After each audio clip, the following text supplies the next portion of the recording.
Hello, I'm Femi OK and you're in the stream. Today, economic recovery the Icelandic way. We'll ask the country's Prime Minister what lies ahead for his country.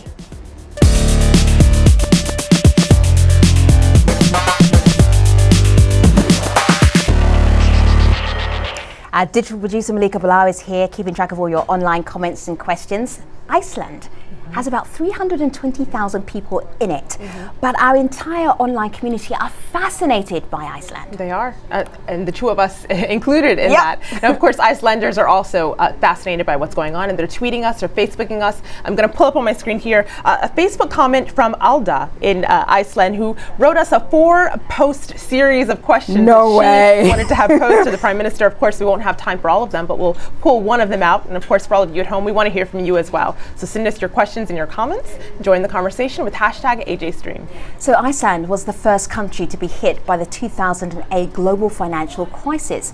5 years on, its rebound is seen as one of Europe's best. While in the middle of its economic meltdown, Iceland was praised for letting its banks fail and doing the opposite of Western nations that chose to bail out their financial institutions. But after years of debt and rising costs of living, Icelanders in April voted out their centre-left government. They were replaced with the parties largely blamed for creating the country's original economic disaster. So today we look at how this latest political change is affecting Iceland and if the country's recovery is benefiting its people. Here to help answer these questions is Iceland's Prime Minister Sigmundur David Gunnlaugsson. He is joining us from Skype from Reykjavik. Prime Minister, it's great to have you here in the stream. Hello, glad to be with you. So for our Icelander viewers who are watching here right now, how would you actually greet them in Icelandic? Komið sæl. Beautifully said. We will hear more from you in just a moment. Also joining us is a Google Plus hangout full of Icelanders, mostly in Reykjavik. So we have Áslaug Sigurbjörnsdóttir, a journalist. In Keflavik, we have Hjalti Palias, an independent artist. Robert Bjarnason is president of the Citizens Foundation. And Hilma Peterson runs a gaming company. It's great to have all of you in the stream. We will be hearing from you all in just a moment. But let me start with the Prime Minister. Prime Minister, set the scene. Where are you Skyping from us right now? Actually, I'm from the room where the government meets in the Prime Minister's office. Very good. I'm looking at the chairs, which are empty right now because I'm here alone. Excellent. So I'm in my usual seat. So we're like, this is great. This is great because we're like an honorary cabinet. So all of our viewers on the stream, right. We're in the cabinet room with you, which is exactly. Nice. We feel very honoured. So I wanted to check in with you about chatting to the public because you're going to get to talk to Icelanders. How often do you have that one-on-one conversation with people in Iceland?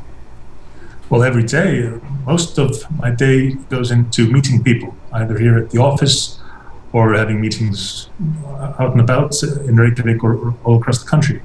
So every day I'm meeting people. That is what this job is all about.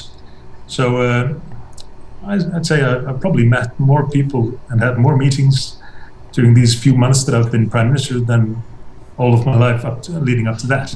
All right. But it's quite a pleasant experience getting to know so many people and so many different views and hearing so many new ideas. So it's very enjoyable. Very good. I hope the next 30 minutes or so will be equally as enjoyable. We spoke to your president earlier on this year, Ólafur Ragnar Grímsson. He was talking to Al Jazeera about how Iceland dealt with the recession. I want to play our viewers this and then ask you a follow-up question. Have a listen. Social and political crisis, but above all, we didn't follow the traditional prevailing orthodoxies of the Western world in the last 30 years. We introduced currency controls, we let the banks fail, we provided support for the poor, we didn't introduce austerity measures of the scale you're seeing here in Europe. And the end result, 4 years later, is that Iceland is enjoying progress and recovery very different from the other European countries that suffered from the financial crisis. So, Iceland, for a lot of our online viewers who are outside of Iceland, is seen as this amazing model for economic recovery. Do you agree with that, Prime Minister? Do you feel a sense of pride in how Iceland has dealt with the recession? Well, for the most part, I agree with the president's assessment, and I think he has been a pretty good spokesman of Iceland during these difficulties that we've been going through in the past few years. I'd say that there are three main reasons for Iceland's relative success when it comes to dealing with the economic crisis. First of all, it was the Emergency Act of 2008, which immediately sort of ring-fenced the economy from the effects of the failing banks. In other words, not making the taxpayers take responsibility for the debts of the failed banks. Secondly, the independent currency, with all its faults, like the constant fluctuations, has been extremely helpful in getting out of the situation, because it has helped us to adapt to a changing situation. For example, tourism is booming in Iceland right now. We've never had nearly as many tourists as we do now, and that is in large part due to the fall in the price of the currency. So that has kept unemployment at levels considerably lower than what we see in Europe, particularly in the Eurozone. And also people rely more on domestic services and goods. And this has all helped us keep unemployment down. Okay. And thirdly, nature has been helpful in the fisheries, for example, have been doing quite good. So maintaining control over these things has helped us to get out of the crisis up until now. And Prime Minister, there are a lot of people online who are applauding the government's efforts to get out of the crisis, as you just said. Dark Horse on Twitter says he absolutely agrees that Iceland has made an economic comeback. After a horrific meltdown of their financial system, they're growing. He also says they prosecuted the baddies, as he said, that let the country off the cliff. Another one from Mustafa, who says Iceland was the only country to bail out its people and jail the crooked bankers who caused the crash. But we have a little pushback. There's a tweet here from Ad Virgilium who says, Iceland has yet to pay its debts and fix its economic system. Iceland just postponed its problems. And so, Prime Minister, before you answer that, I want to go to our hangout to speak to someone who's in one region and has some concerns about the economic stimulus in that region. Hjalti, in our hangout, go ahead. Hi.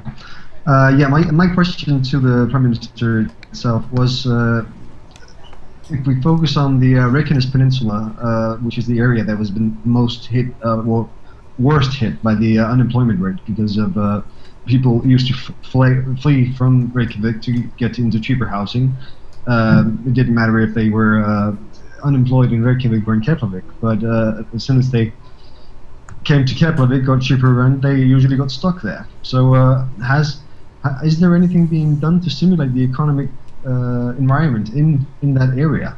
For example, the aluminium smeltery in Helgavik and so on. Mm-hmm. Should I answer this now? Yes, please. Okay, this is actually an excellent question, because it addresses the main concerns of where we are now. Some things have been developing in the right direction. I mentioned things like the ring fencing of the economy from followed due to the banks, but the main problem now is a lack of investment. And this is a particular problem in the area which was named here, the Reykjanes Peninsula, where unemployment is quite high compared to the rest of the country. So the government is focused on stimulating investment in that area, but the main thing we need to do in order to stimulate growth is create more political certainty, more predictability. And a lot of this has to do with the tax system. We need to simplify the tax system and put in positive incentives, so companies that are creating something new, want to hire more people, have the incentives to do so. And I'm very optimistic, and I have good reason to be so, that if we do this, if we put in those positive incentives, a lot of new companies will spring up in Iceland in the coming months and years, and in particularly in this area, which has a lot of potential, has a lot of people willing to work, and pretty good infrastructure. So we've seen huge interest. The aluminium smelter was named, but we've had dozens of projects which show a lot of potential. So I'm optimistic. Oh yes, that's great to hear, because it's also very important not to focus only on the heavy industry that the aluminium smeltery is, but we have to also focus on more localized small smaller businesses that can thrive in the same place. We don't have to focus on very heavy industry requiring lots of funding and so on. So, Prime Absolutely, Minister, I agree. What Iceland needs now, when it comes to investment, is diversity. We need all sorts of projects, different projects, which will create jobs in the short run, but will help us to sort of level out fluctuations in the economy in the future, where one sector may go through difficulties, but the other sectors will pull us through it. So, Prime Minister, I can tell that you're very optimistic and positive about the future, but you said that you do meet people all the time and Icelanders all the time.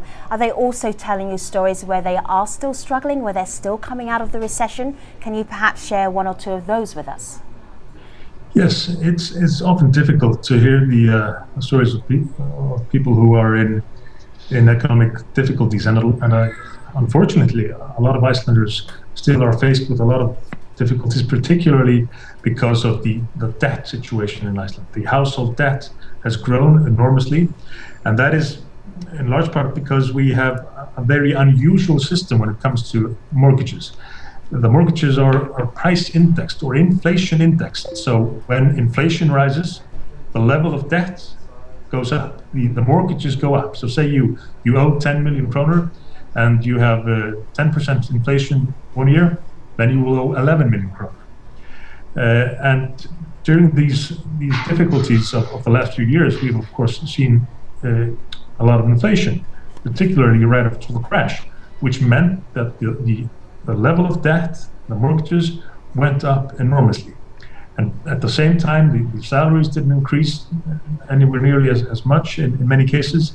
So a lot of people are faced with more debt than they are able to pay back. So, Prime Minister, can you give us an example of that? Because for many of us who haven't been to Iceland, what does that actually mean in terms of lifestyle? Well, it means that a lot of people that are in this situation aren't able to send their kids to do sports as they used to or as they'd like. They aren't able to go on holiday. They aren't able to buy a new car, even though the car isn't working. I could have answered that question. The things well, people have gotten accustomed to for several decades in Iceland, and maybe even taken for granted, in many cases we're still striving to get back to that level. So it's difficult once you've gotten accustomed to something as a society to have to go back to something else. But what makes it particularly difficult is the debt, which creates so much worry. If people don't know how they're going to pay back the next installment. Okay, Hjalti, we hear you, but we do have some other questions to get in from the rest of our communities, but we will come back to you later on in the program. Well, I want to bring in the voice of Robert now in our Google Plus Hangout, because Robert was away from Iceland for about 17 years and then came back because of the crisis. He wanted to do something about it. Robert, go ahead and tell us your story. Yeah, I think the biggest problem in 2008, what happened in Iceland, was a total breakdown in the trust between citizens and politicians. And I think that this trust issue is still a problem. And I was working, making video games and websites for financial companies, and in 2008 when the crash happened, as a result of the crash, I've now moved back to Iceland, and I spent most of my time working for a non-profit that focuses on rebuilding trust between citizens and politicians. And I have a question for Sigmund David. Hello, Sigmund David.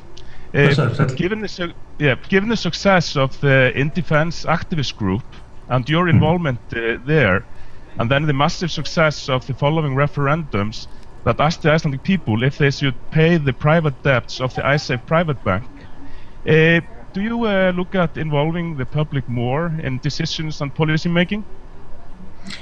Thank you for that question. I definitely do, because I believe in the positive effects of direct democracy. It's almost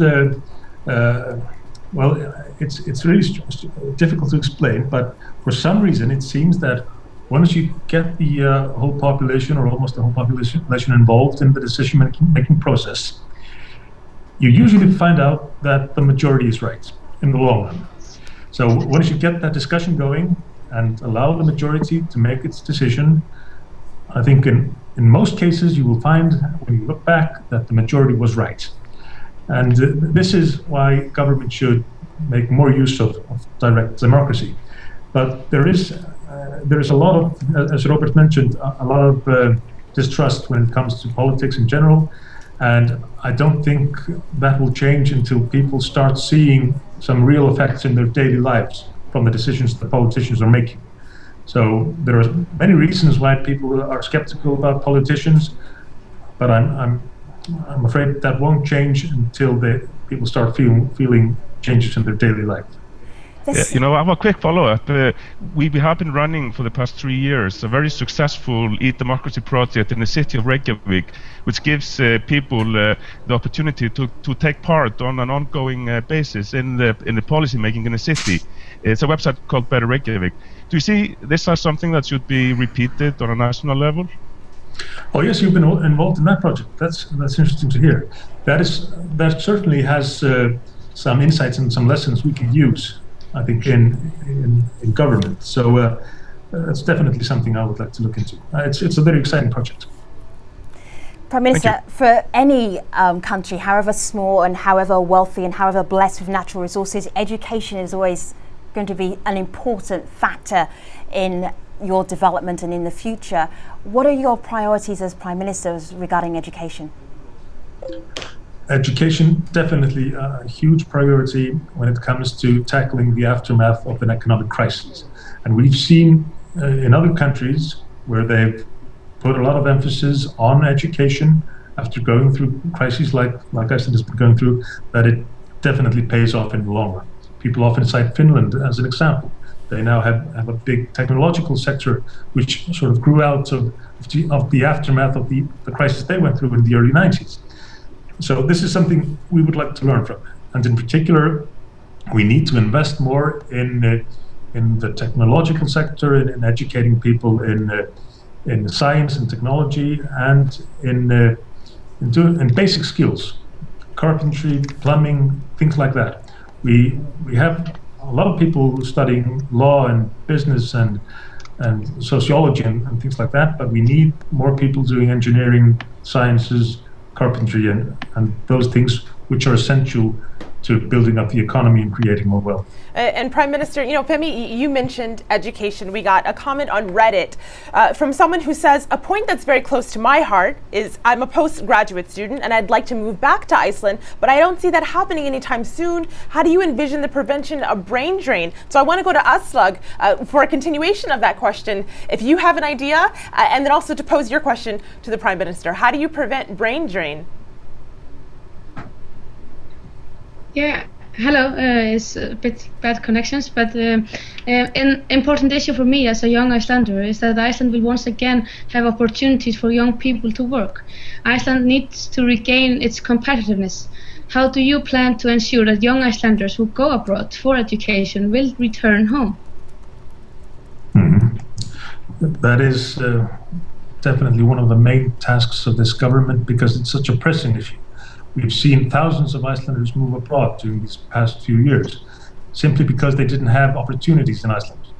Obviously, the salaries have been higher in, for example, Norway, but also there's been a lack of opportunities, jobs where people can see growth into the future. So in order to stimulate job growth and investment in sectors that have a future, we are doing a lot of work on going through all the legislation in Iceland. The legislation we'll be putting in place, but also the legislation that is already there.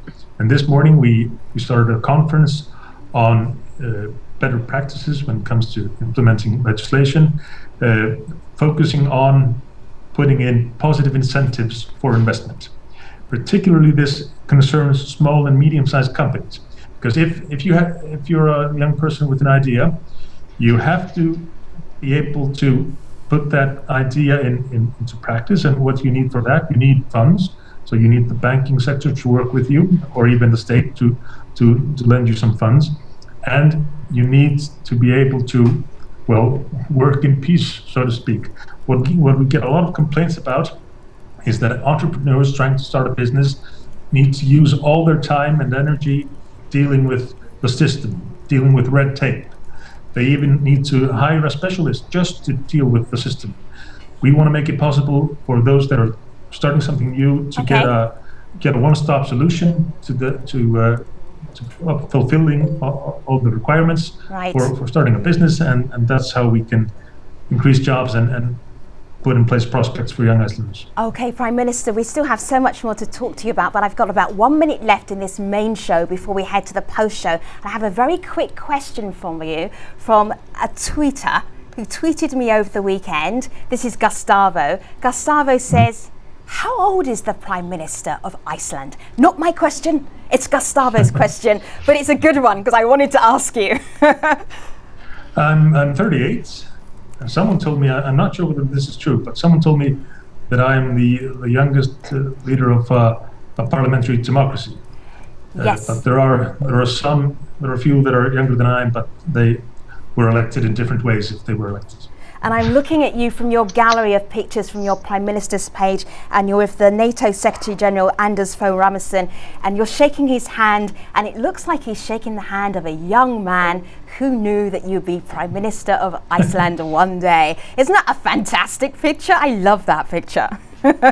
We will talk more about your political ambitions and whether you knew that you wanted to run a government when you were a young man and how you got there, and for many more questions from our Google Hangout and our online audience as well. But right now, here's Malika with some other stories that we're following.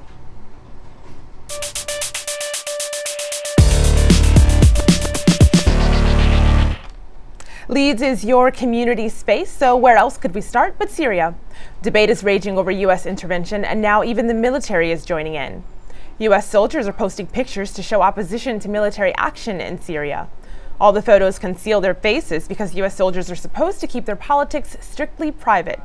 But many didn't hesitate to publicize their message, sparking the hashtag #IDidn'tJoin. Renegade tweets, "I didn't join for the American dream to be one of policing the world by force." Another user, calling himself just a Marine, disagreed.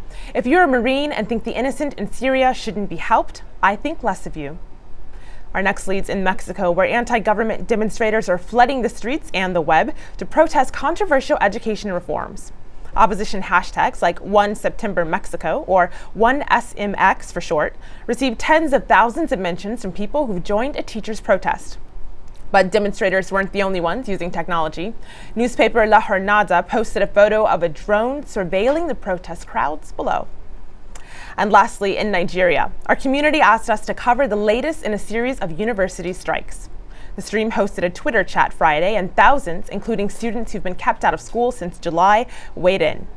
"This is a timetable of a student affected by the strike," DG tweets. "Wake up, do nothing, lunch." Another adds, "The effect of this strike goes beyond the students and parents. It even affects the psyche of the nation itself." So many of you joined the conversation, and we hope to keep it going right into Tuesday's show on another huge hashtag out of Nigeria, which Femi is about to share. Oh yes, don't I just remember it? Hashtag is child not bride. Do you remember when it started trending? Yes, July. It was huge. Because I was on holiday and I'm actually tweeting Malika, we have to do this story. Mm-hmm. Child not bride is a hashtag campaign that started online, which is pushing for young girls under the age of 18, not to be able to be married. So, on the next programme, we speak with a Nigerian senator who not only supports child marriage, but has an underage wife. Ahmed Yerima joins us to take your questions and discuss Nigeria's hot button issue. Should child marriage be respected as a tradition or banned? That is a big question for the next show, but right now, the post show is next at stream.aljazeera.com. See you online. Thanks for watching.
Hello again, this is the Stream's online post show. We're discussing Iceland, a place that's been touted by some international economists as a model of crisis recovery. But what do Icelanders think? That's what we've been trying to find out in the last half an hour or so. Malika? Well, we ended the main show on television, the Prime Minister was talking about young entrepreneurs and the youth who are going to have an idea and run with it. So I'd like to go to our hangout to speak to someone who had an idea and ran with it. Hilmar Peterson, go ahead. Yes, absolutely. I mean, having gone through starting a company in Iceland and take it through some size, then I wouldn't say necessarily the biggest problem is the red tape that the Prime Minister was talking about. I would actually say compared to other countries which we operate in, Iceland is quite simple and elegant when it comes to many of those things. But there are things which could definitely be improved in the environment, and that has to do with the education, as was mentioned earlier, but also with the currency controls. And there are maybe two of those things. They have to do with the fact that in order to build a more robust technology sector in Iceland, which would help fight the brain drain, which was mentioned earlier, because ultimately to fight the brain drain, you have to have jobs for people with high educations that they're interested in doing, and I'm not sure many of our traditional industries the government has been focused on has so many of those jobs. But in any case, to build up a more robust technology center, we have to focus on education, as the Prime Minister was talking about, engineering and technical education, which means you have to divert funds from somewhere else, and also to be able to fix the other aspects in the environment, such as the currency controls. Then you have to step on people's toes that have gotten very cozy in the currency controls. And this takes a lot of focus and prioritization to be able to achieve that. And I was wondering if the Prime Minister shared this view, and if he does, exactly what he is planning to do about it. Yes, this is of course a big question in Icelandic politics these days, and has been for too long. How do we deal with the how do we end the capital controls, which are still in place over 4 years after they were put in place as a temporary solution, which was only supposed to last for a few months. The main problem, the reason why these controls are still in place, is the amount of funds that would leave the country quite soon if the controls were lifted immediately. However, if we see a solution where those funds can be put to good use in the country, and the creditors come up with an amicable solution, then I'm optimistic that we can lift these controls quite fast. The reason to be optimistic is based on the fact that finding such solutions is in everyone's interest. It's in the interests of the creditors of the fallen banks, which want to sort of cash in on their profits, and it's certainly in the interest of the Icelandic society, which needs, as you mentioned, to lift these controls in order to get investment functioning again, particularly in new sectors like the one you're working in. So this is something we're doing a lot of work on, and I'm optimistic that we'll see some changes before too long. Hjalti, do you remember about 20 minutes ago, and you had a follow-up that you were dying to get in? We were talking about debt and lifestyle and whether the Prime Minister was seeing a changing lifestyle from people who were talking to him. And I really had to push the conversation along a little bit because we had so many people to get in. But I didn't forget that you had a comeback. Do you remember it? Thank you. Yes. Good. Well, my main question was now the main promise of your party when you got elected was to correct the debt. I mean, we have enormous amount of debt, myself included, but I'm a bit fearful that my debt might not be big enough to be corrected. Since I only owe under 10 million, I don't owe hundreds of millions. How soon can we expect those debts to be corrected? Or well, your concern is quite understandable, but the emphasis of our proposals, and now we're getting into Icelandic domestic politics, but I'll try to explain this in as few words as possible. The emphasis of our proposals is on equality, that everybody that went through the had debts during the economic collapse and saw their debts rise, as I explained earlier, because of this indexation, they should be allowed to get the same level of debt correction, proportionately, of course. So it's a question of correcting for the effect of the collapse of the banks, now that the winding up process is going along, and hopefully will finish before too long. You ask when will this happen? According to the decision which was made in the Parliament this summer, the committees working on the actual methods will hand in their conclusions in November at the latest. So hopefully soon after that we will see things start to move. Very exciting to see. I'm looking very much forward to it.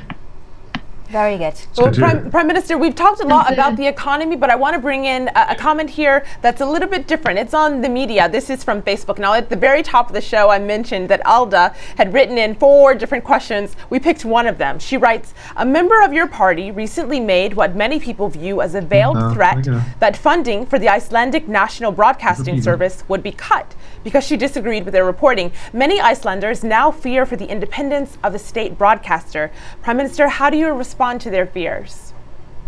Well, first of all, they don't need to worry.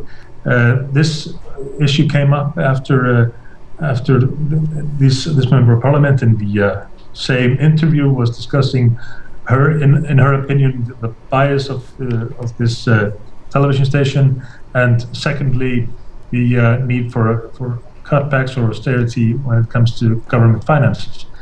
She, however, made it clear afterwards, after this came up, that in her opinion, these things were not connected. And that is the main thing. Of course, this is not connected. Our party was in government, alone in government, when the state broadcasting service was founded. So we certainly want to see that institution work along the lines which it is meant for, that is to say, be the source of political debate, free from pressure which might somehow skew that debate. So Alda, if you're watching, the Prime Minister says you have no need to worry. She's not going to reply, is she? I'll be checking our Twitter feeds to see if she does. Prime Minister, I think you're going to be relieved by this question. It comes from Annette Crooks, and she literally says, non-economy query, so you can relax for a moment. Why does Iceland statistically have a very large number of readers, book buyers, and book publishing? This is an excellent question. I've often wondered about this because it has been the case for centuries, and it has helped Iceland and this nation survive.